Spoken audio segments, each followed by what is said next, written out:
নমস্কার বন্ধুরা, এই দেখতে পাচ্ছ চারিদিকে জলে জলাময়। কালকে প্রচণ্ড জোরে বৃষ্টি হয়েছে আর এখানে সকলে মাছ ধরতে ব্যস্ত। দেখতে পাচ্ছ সকলে মাছ ধরতে লেগে গেছে। পাশে যে পুকুরটা আছে ওখানে কালকে বৃষ্টির জন্য জল পুরো ভর্তি হয়ে গেছে, ওখান থেকে মাছগুলো বেরিয়ে গেছে। সকালে যারা এসেছিলো তারা অনেক বড় বড় মাছ ধরে নিয়ে চলে গেছে, আর এখনো মাঠে মাছ আছে, সকলে মাছ ধরতে চলে এসেছে। এই দেখতে পাচ্ছ, চলো এই ভিডিওটা দেখতে থাকো।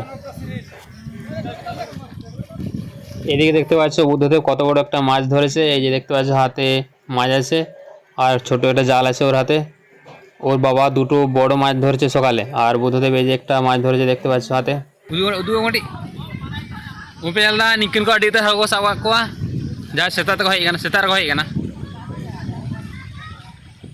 আর সেটা ওটা তিনে দিকে বড় বড় সকালবেলা দুটো বড় মাছ নিয়ে গেছে ওর বাবা বুদ্ধদেব, ওটাই বললো। আর কিছুটা আমি সান্তালিতে বললাম।